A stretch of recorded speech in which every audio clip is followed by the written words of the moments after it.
al Parlamento, porque el Parlamento legisla.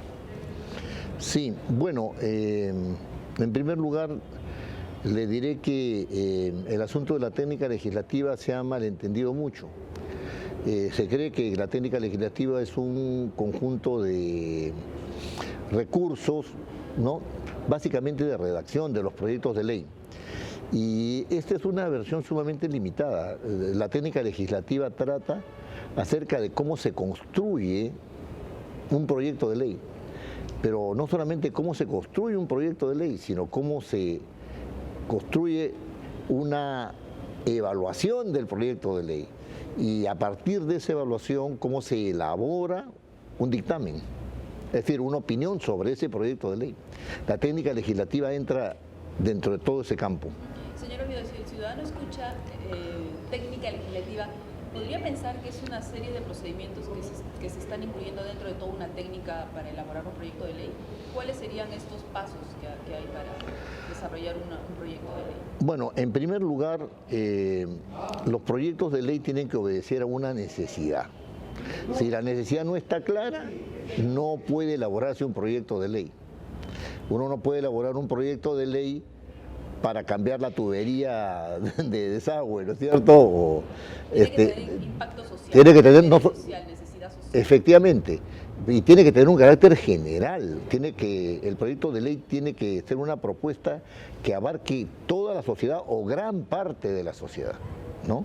Ese es un primer requisito. El segundo requisito que tiene que tener un proyecto de ley es que sea una propuesta adecuada al problema. Por ejemplo, hace un tiempo el presidente Kuczynski decía, vamos a bajar un punto del IGB, ¿no es cierto? Porque eso va a permitir que una mayor recaudación y que más gente pague. Muy bien, evidentemente eso sí obedece a un proyecto de ley, ¿no? Pero el proyecto de ley tiene que ser evaluado, o sea, esa idea tiene que ser evaluada. ¿Es buena para el país? ¿Es económicamente adecuada? ¿No afecta a las clases populares o, digamos, a los pobres, a quienes beneficia, ¿no es cierto? Al contrario, un impacto positivo. Claro, tiene que tener un impacto básicamente positivo. Siempre hay un proyecto de ley a quienes son afectados negativamente, pues, eso es normal, pero para la gran mayoría, o sea, para toda la sociedad tiene que tener un impacto positivo. Sí. ¿Qué otra cosa más hay que tener en consideración en el proyecto de ley? Bueno, ahí los proyectos... ¿Análisis costo-beneficio también? Claro, justamente hay dos impactos y hasta tres que tienen que ser medidos necesariamente. El primer impacto es el impacto normativo. Es decir, si yo voy a dar una norma, una ley, tengo que fijarme cómo va a impactar en las otras leyes que existen. Eso es lo primero que hay que hacer. Lo segundo es si está o no de acuerdo con la Constitución o no estoy de acuerdo con la Constitución, ¿no es cierto? Bueno, esto es dentro del impacto normativo. Lo segundo, ahora sí, es el impacto socioeconómico, lo que se llama el análisis de costo-beneficio. ¿Qué cosa es un impacto social? Un impacto socioeconómico, es un impacto social y económico. Es decir, si va a afectar a esta sociedad, a este grupo social, ¿cómo lo va a afectar? Lo va a afectar económicamente, moralmente, psicológicamente, antropológicamente, o sea, culturalmente, lo va a afectar, ¿no es cierto? Si es económico, ¿en cuánto lo va a afectar? Por ejemplo, ¿cuánto menos de dinero van a captar? ¿Si van a tener recursos económicos o no van a tener? ¿Si van a subir sus recursos económicos? Porque también hay un impacto positivo, no necesariamente negativo. Entonces, eso es lo que se llama el análisis costo-beneficio. Y el otro es el análisis de impacto ambiental. O sea, ¿cómo afecta el medio ambiente? Por ejemplo, si una minera quiere invertir en una zona donde hay una serie de especies raras que no existen en todo el planeta, eso tiene que evaluarse si vale la pena o no, porque se está rompiendo ahí una cadena, ¿no?, de relaciones entre los animales, la naturaleza, el hombre, etcétera. Eso también tiene que medirse, ¿no? Medido eso, hay que sopesar cuál tiene mayor importancia en razón del impacto, ¿no? Porque del impacto normativo O sea, del impacto sobre las normas, yo saco una conclusión. Del impacto sobre los grupos sociales y su aspecto económico, saco otra conclusión. Y del impacto ambiental, saco otra conclusión. Cuando yo relaciono esas conclusiones, tengo que sopesar si vale o no vale la pena nosotros seguir con el proyecto. Eso se hace poco acá. Justamente sobre eso le iba a comentar. O sea, no se trata simplemente de decir que este proyecto de ley no va a ir a robar gasto al Estado, porque muchas veces se utiliza ese término y ahí quedó el análisis costo-beneficio. Sin embargo, no hay un estudio social, económico, impacto ambiental que usted señala como que debe estar incluido en este análisis costo-beneficio. Claro, lo que pasa es que hay una idea equivocada, y esto tiene que ver con la aplicación de estas reglas de técnica legislativa. Hay una idea equivocada de que el Parlamento tiene que hacerlo todo rápido. Es decir, una reforma constitucional merece un debate. No, un proyecto de ley para reformar la Constitución, ¿no es cierto? O sea, merece un debate largo. ¿Por qué? Porque se están afectando las bases de la organización, ¿no es cierto?, del Estado. Es decir, no es lo mismo tener una economía social de mercado, ¿no es cierto?, que tener una economía estatal. O sea, si se está discutiendo en esos términos, eso es una discusión que no puede hacerse rápidamente. Los argumentos de costo-beneficio, del impacto sobre las normas, incluso la incidencia ambiental, que produce eso, ¿no es cierto?, tiene que ser claramente medida. Una reforma constitucional es una cosa muy seria, ¿no? La bicameralidad no es si son más o si son menos, si gastan más plata, si gastan menos plata. ¿Y dónde está la medida del beneficio o no beneficio que esa medida puede dar? No existe. ¿Se da cuenta? Entonces, allí hay un asunto del cual hay que tomar conciencia, ¿no es cierto? El otro punto que siempre se deja de lado es el tema relacionado con la redacción de la ley. El lenguaje de la ley. El lenguaje de la ley. ¿Hay algunas pautas que se deben seguir para poder elaborar eso? Mire, en primer lugar, la redacción de la ley no es la redacción de una carta, no es la redacción de un oficio, ¿no es cierto? Es redacción de normas. Y la redacción de las normas tiene sus características propias. Por ejemplo, el Parlamento puede dar leyes, el Ejecutivo no puede dar leyes. El Ejecutivo puede dar decretos supremos, puede dar resoluciones supremas, puede dar resoluciones directorales, etcétera, etcétera, etcétera. No puede dar leyes. Da decretos legislativos que tienen el mismo rango de la ley cuando el Parlamento se lo permite, por una ley determinada, ¿no? Entonces, no puede, no, pero tampoco el Parlamento puede dar cualquier ley. O sea, si se trata de un asunto donde hay gasto público que afecta el presupuesto de la República, el Parlamento no puede decir yo propongo que se modifique el presupuesto de la República. ¿Por qué no puede hacerlo? Porque eso está reservado al Poder Ejecutivo. ¿Se da cuenta? Entonces, ahí hay un tema de limitaciones. El Parlamento tampoco puede dar leyes sobre asuntos que están siendo vistos por los jueces. No puede, pues. La función jurisdiccional, o sea, la función de los jueces de dar sentencias es autónoma. Ahí no se puede meter el Poder Legislativo, tampoco el Poder Ejecutivo. O sea, hay una serie de restricciones, ¿no? Y con respecto a las regiones, el Parlamento no se puede meter, por ejemplo, en la organización interna de las regiones. Hay una prohibición en la Constitución a ese respecto. Entonces, ahí hay una serie de limitaciones, ¿no? Entonces, cuando uno redacta una ley, tiene que tener en cuenta eso. Eso es sobre las materias que se puede legislar. Así es, ahora así es. Al lenguaje normativo. Bueno, justamente el lenguaje normativo se nutre, digamos, es amplio hablar sobre el lenguaje normativo, ¿no? Pero yo lo caracterizaría por dos rasgos que me parece que son importantes, ¿no? El primer rasgo del lenguaje normativo es que es un lenguaje que ordena. La ley no arguye, no argumenta, ordena. Entonces, cuando uno redacta una norma, sencilla y únicamente tiene que ordenar algo. No puede estar diciendo porque tal cosa, porque tal otra, entonces hacemos esto. No, no, no. Y si hacemos esto, ese es lo que hay que poner en la norma. Este es Segundo, solamente puede hacerlo un agente competente. El Parlamento puede dar leyes, correcto. Las regiones pueden dar ordenanzas, el Parlamento no. Solamente puede ser agente competente. Los municipios pueden dar ordenanzas, sí. El Parlamento no puede dar ordenanzas municipales. ¿Se da cuenta?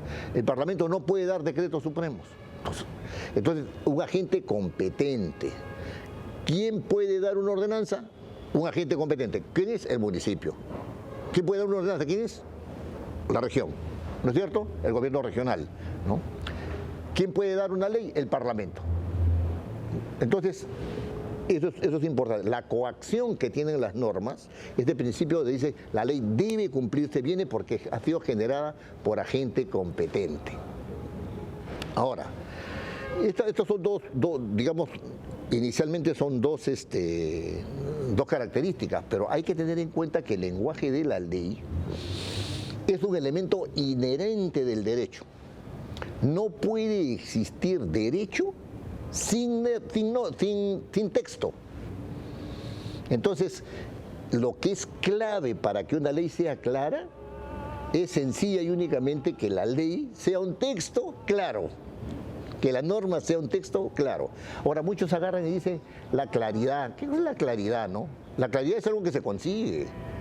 Si uno tiene un lenguaje preciso, un lenguaje adecuado, un lenguaje propio, entonces consigue la claridad en la ley. La claridad es algo que hay que trabajar, ¿no es cierto? Y ahora es una claridad especializada, es una claridad del derecho, no es una claridad del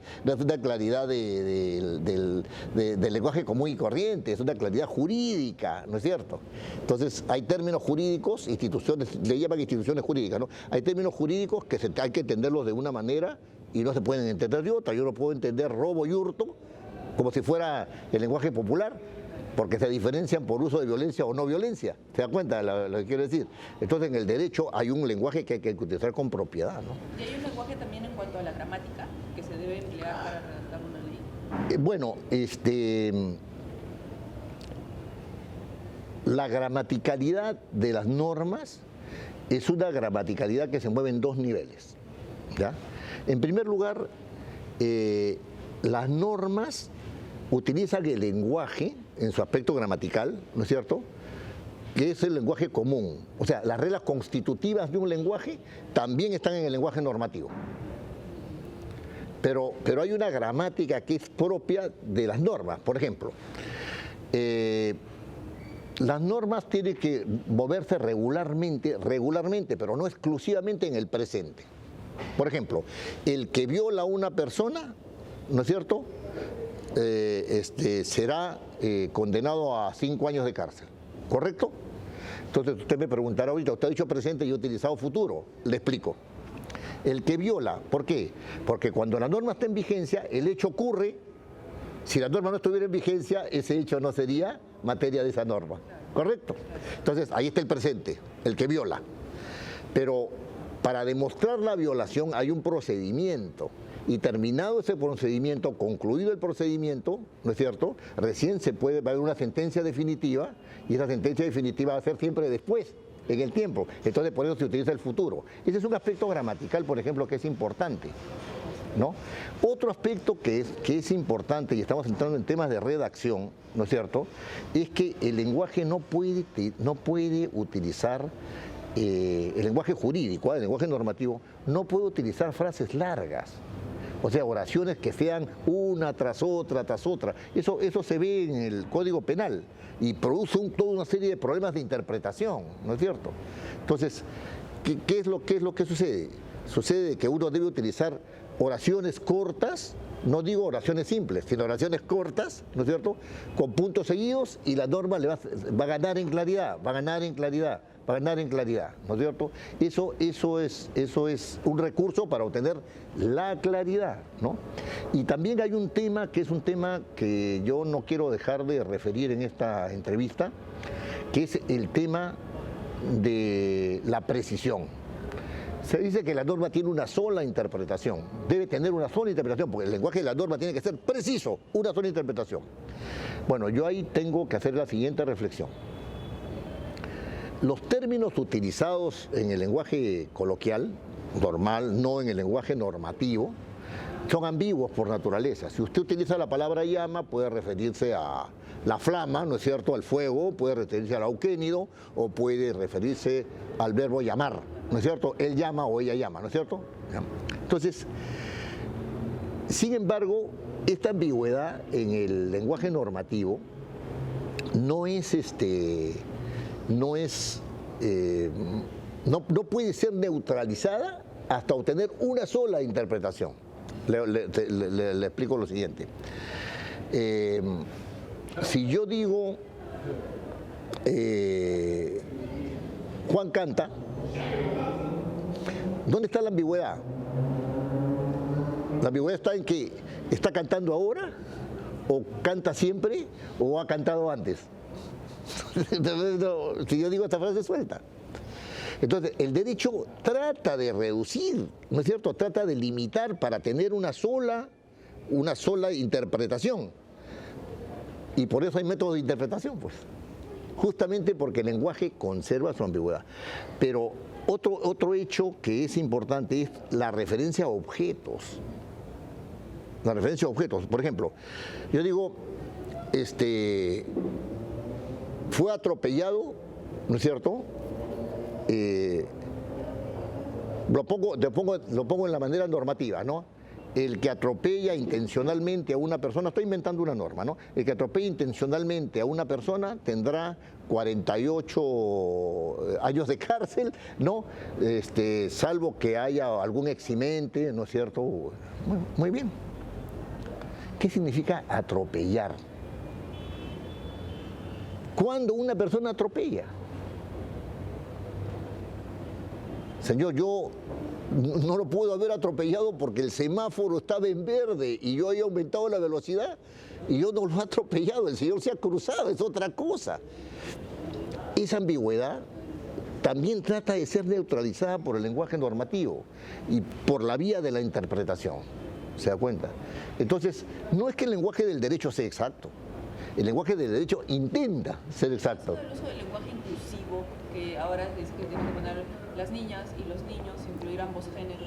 Claro, pero digamos, desde el punto de vista de la técnica legislativa, que es nuestro tema, todavía no se ha llegado a establecer con claridad las características del lenguaje inclusivo, sino hay unos intentos de que esto sea así, que esto sea así y que esto sea lo otro, ¿no?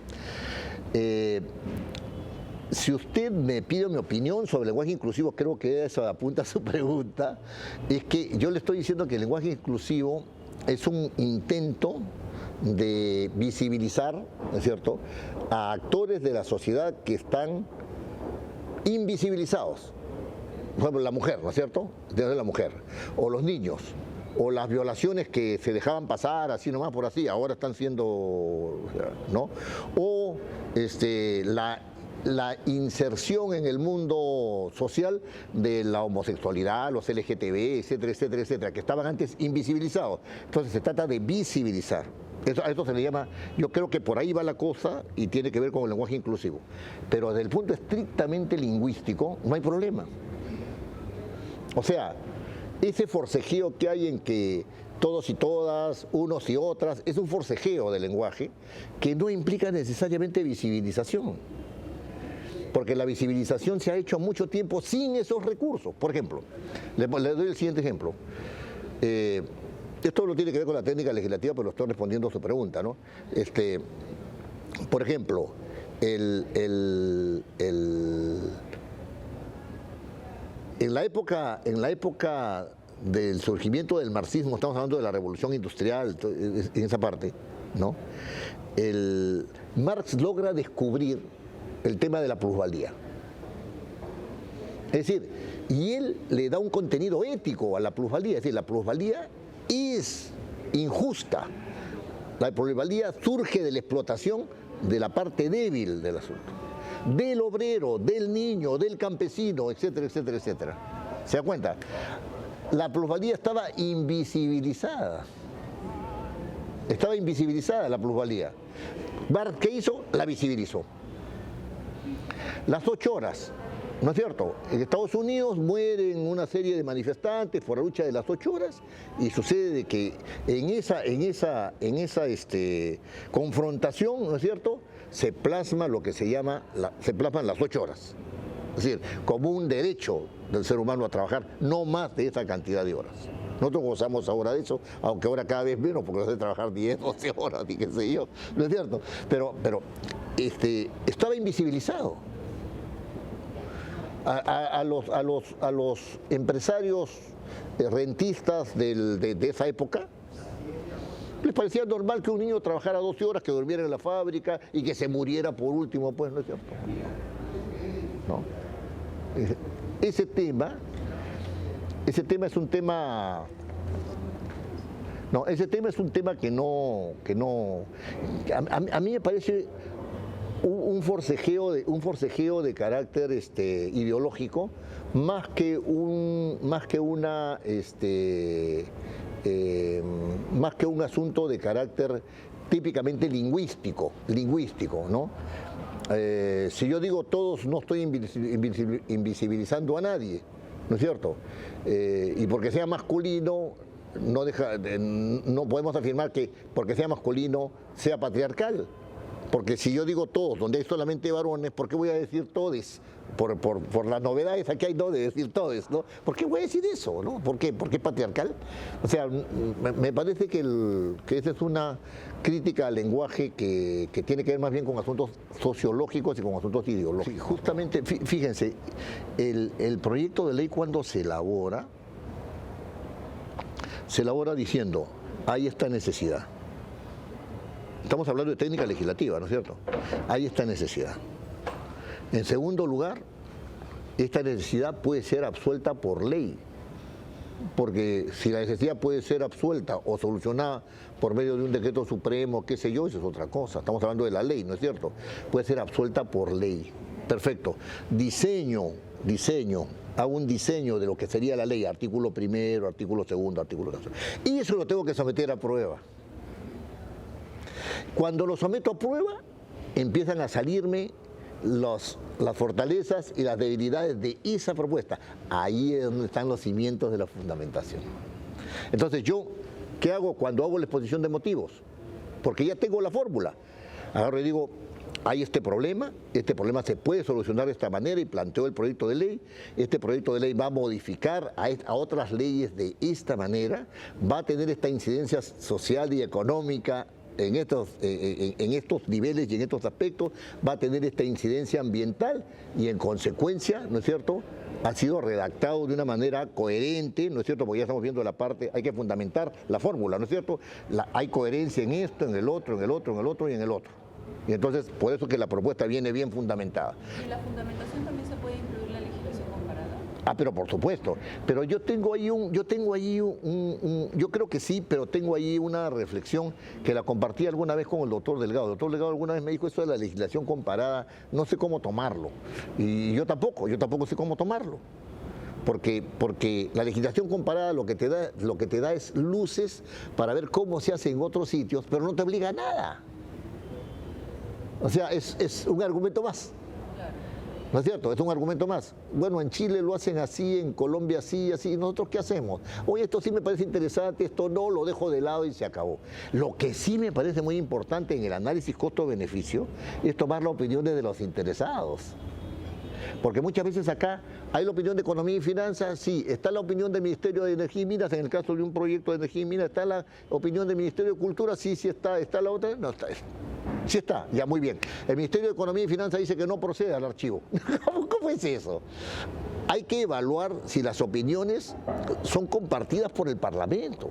Si el Parlamento tiene opinión propia diferente a las opiniones que están siendo remitidas al Parlamento por una disposición legal. Pero también están las otras opiniones de quienes van a ser afectados. Vamos a reconstruir el norte. Muy bien, acá está la fórmula. Muy bien. Necesitamos una ley por la cual se cambie el sistema de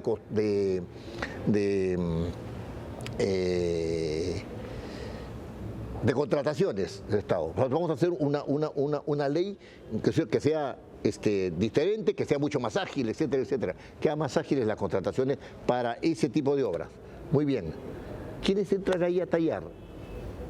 O sea, entra el Estado, correcto, entran los interesados en invertir, porque inmediatamente mueven sus lobbies, ¿no es cierto? Y los que están afectados no tienen nada que decir al respecto. Entonces, aquí lo que está pasando es que el principio de representación, ¿no es cierto? El principio de representación, ¿no?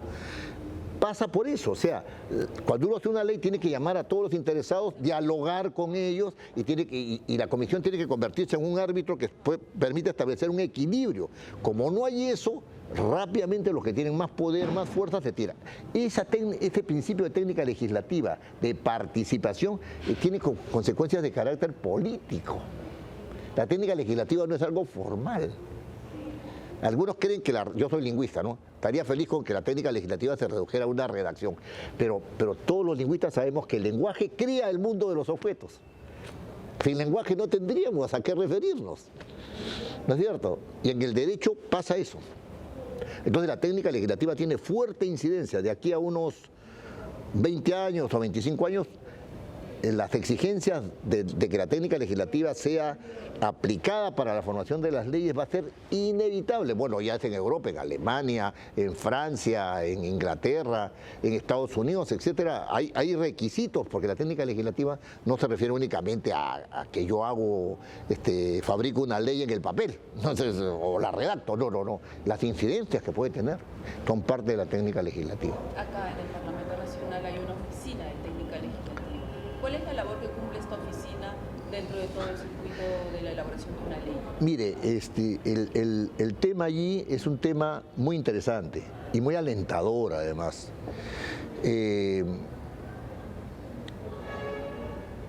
No sé cómo, porque la verdad no sé cómo, se empezó a tomar interés por la técnica legislativa y en el año 2013 salió pues el manual de técnica legislativa, ¿no es cierto? Sin embargo, no se ha logrado crear una oficina. Hay un órgano, digamos, un poco informal, pero sí, que está teniendo cada vez más influencia en mejorar la calidad de las leyes. O sea, la técnica legislativa es un medio para mejorar la calidad de las leyes. Entonces, ¿qué sucede? Que esta oficina de técnica legislativa ha ido cambiando de personal de manera muy seguida, ¿no es cierto? Y en este momento somos dos, los que quedamos, vamos a decir, de la vieja guardia, ¿no? Que somos dos nada más y lo demás es personal de apoyo. Pero se ha ido incrementando, ¿no? Se ha ido incrementando la demanda y tenemos una demanda cada vez mayor, en especial, y esto lo quiero recalcar, de la Comisión de Constitución. Y la Comisión de Constitución no trata temas menores. La Comisión de Constitución es una comisión que yo diría medular en el Parlamento. Cuando hay proyectos de reforma constitucional o de implicancias constitucionales, eso remueve todo el gallinero, ¿no es cierto? El gallinero jurídico me refiero, ¿no? O sea, y eso me parece una experiencia muy interesante para la Oficina de Técnica Legislativa. La Oficina de Técnica Legislativa ya ha emitido varios informes sobre técnica legislativa y ahí tenemos interés en ver cómo es que mejoramos el manual existente actualmente, que ya tiene pues cerca de 13 al 18, son 5 años más o menos, ¿no? Al 19, 6 años, ¿no? Han habido diferentes actores, etcétera, y hay que mejorar la calidad de las leyes. Yo solamente quiero hacer hincapié en este momento de la entrevista de que la técnica legislativa tiene por objeto la elaboración de los proyectos, pero la elaboración de los proyectos en razón de los requisitos que el Parlamento pide para que el proyecto entre. Y por lo tanto, en la oficina de trámite debían revisar si esos requisitos que pide la Constitución y el reglamento se cumplen para poder entrar. En estos momentos no sucede eso. Entran nada más, basta con que haya 6 firmas de los congresistas y entran. Y está bien, según el reglamento se necesitan 6 firmas como mínimo. ¿No es cierto? La de 5 de un grupo parlamentario más el de vocero. Está bien, perfecto. Y lo demás, si incurre en gasto público, si contradice la Constitución, ¿no? Si es copia de otro proyecto, ¿no es cierto? Y etcétera, etcétera, etcétera. Entonces, esto no se está viendo y eso está mal. la oficina de trámite tiene que tener esos criterios claros que han servido para elaborar el proyecto. La técnica legislativa, cuando permite elaborar el proyecto, tiene que tener en cuenta los requisitos de admisibilidad del proyecto, o sea, los requisitos que permitan que el proyecto sea admitido por el Congreso. Lo mismo sucede con el dictamen. La técnica legislativa se ocupa de la elaboración de documentos. Cuando usted me refería a la entrevista al doctor Rovira, lo que me estaba diciendo es que él estaba viendo el procedimiento parlamentario. Bueno, el proyecto ya está elaborado y entra en ese procedimiento. Ahí sí está en el área legislativa. Antes no está en el área legislativa, mientras no hay entrado. Entonces, en esa fase, más que área, fase legislativa, y esa fase legislativa, el proyecto es examinado y ahí hay un dictamen. Ese dictamen tiene que ser elaborado como documento. Ahí entra la técnica legislativa. Y después sigue la fase de, esa fase de validación del proyecto. O sea, si el proyecto es válido y también que el proyecto merece ser aprobado. Y después viene la votación y se aprueba o se desestima, ¿no es cierto? O también puede volver a comisiones, etc. Ya eso lo ve usted cuando entrevista a alguien en procedimiento. Pero eso es una fase que no tiene que ver con la técnica legislativa.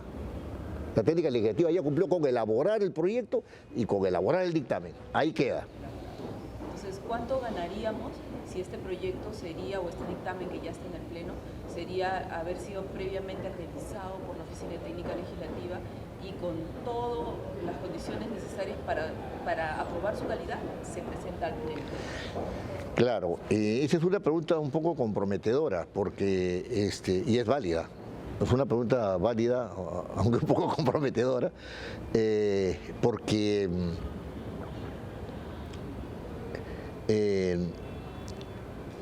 en las comisiones, hay muchos, sí, hay muchos casos. Los presidentes han dicho, este dictamen ha pasado por la Oficina de Técnica Legislativa, entonces, claro. Estamos hablando. Ese es un punto. El otro punto es qué sucede en la comisión. ¿Qué sucede en la comisión? Porque nosotros tenemos como experiencia haber dicho, este proyecto viola el artículo 79 de la Constitución, porque un congresista está proponiendo que se modifique o se cree gasto público. Este artículo es violatorio del artículo 108 de la Constitución, o 118 de la Constitución del Poder Ejecutivo, el inciso 3, ¿no es cierto? Porque está invadiendo la competencia del Poder Ejecutivo. Está preocupándose de materia que no es propia del Parlamento. Lo hemos dicho. Hemos dicho además que la materia que se está tratando en este proyecto de ley no es materia de una ley, sino es materia reglamentaria, porque existe la ley tal y este es el desarrollo del inciso tal de esa ley. Entonces, si es el desarrollo en materia reglamentaria. Entonces, lo hemos dicho. O sea, va a la asesoría de la comisión y la asesoría de la comisión regularmente, con buena voluntad, ausculta nuestras observaciones, ¿no es cierto? En muchos casos las tiene en cuenta y en otros casos sencillamente dice, no, esto va así, ¿no es cierto? Contra todo ordenamiento, ¿no es cierto? De ahí podemos nosotros inferir dos cosas, o el ordenamiento ya no es suficiente, o la persona que lo viola es un ignorante. Porque no puedes violar tú, ¿no es cierto?, con plena conciencia. O sea, si violas con plena conciencia ya es un acto que no merece ni siquiera comentario.